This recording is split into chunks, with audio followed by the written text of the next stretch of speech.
Island of the Blue Dolphins, Chapter 7 by Scott Odell.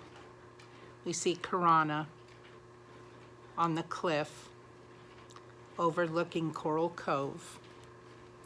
We took nothing with us when we thought we would have to flee, so there was so much excitement as we packed our baskets.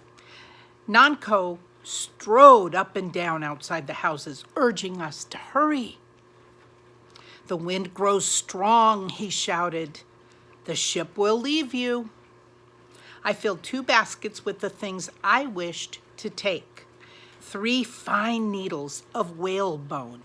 They had been made from the bone of a whale, so she used those for sewing. An awl for making holes.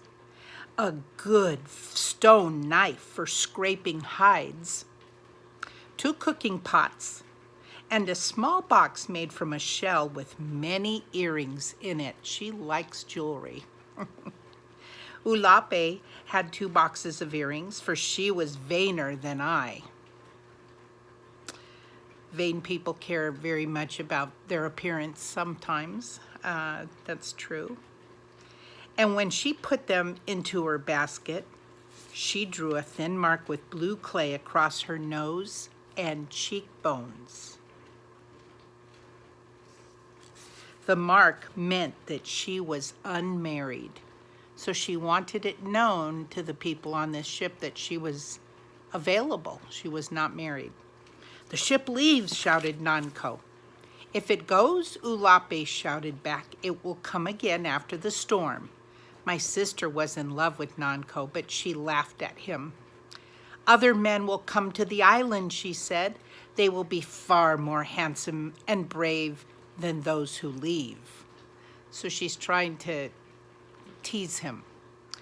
"You are all women of such ugliness that they will be afraid and soon go away." So they're teasing each other. The wind blew in fierce gusts as we left the village, stinging our faces with sand.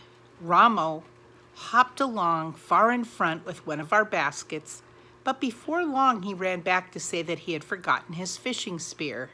Nanko was standing on the cliff motioning us to hurry, so I refused to let him go back for it. The ship was anchored outside the cove, and Nanko said that it could not come closer to the shore because of the high waves. And we've learned about waves. Yes, the wind has something to do with those waves. They were beating against the rocks with the sound of thunder. The shore, as far as I could see, was rimmed with foam, so that water was churning. 2 boats were pulled up to the beach. Beside them stood 4 white men, and as we came down the trail, one of the men beckoned us to walk faster, so they're concerned about the storm. He spoke to us in a language we couldn't understand. The men of our tribe, except Nanko and Chief Madasai, were already on the ship. My brother Ramo was there too, Nanko said. He had run on ahead after I had told him he couldn't go back to the village for his spear. Nanko said that he had jumped into the first boat that left the cove. Madasai divided the women into 2 groups. Then the boats were pushed into the water, and while they bobbed about, we scrambled onto them as best we could. It's hard to get on a boat that's kind of... So they got in. It took a little bit of doing, though. The cove was partly sheltered from the wind, but as soon as we went through the passage between the rocks and into the sea, great waves struck us. There was much confusion. Spray flew. The white men shouted at each other. The boat pitched so wildly that in one breath you could see the ship, and in the next breath it was gone. Yet we came to it at last and somehow were able to climb onto the deck. The ship was large, many times the size of our biggest canoes. It had 2 tall masts, and between them stood a young man with blue eyes and a black beard. He was the chieftain of the white men, for he began to shout orders, which they quickly obeyed. So he must have been the captain. Sails rose on the tall masts, and 2 of the men began to pull on the rope that held the anchor. So they've got to get that anchor up so they can sail away. I called to my brother, knowing that he was very curious and therefore would be in the way of the men who were working. The wind drowned my voice, and he did not answer. The deck was so crowded that it was hard to move, but I went from one end to the other calling his name. Still there was no answer. No one had seen him. I was overcome with fear. "Where's my brother?" I cried. He repeated that when she found Nanko and asked him, he repeated that he had told her he had seen him on the beach. But as he spoke, Ulape, who stood beside him, pointed towards the island, and I looked out across the deck and the sea, and there, running along the cliff, the fishing spear held over his head, was Ramo.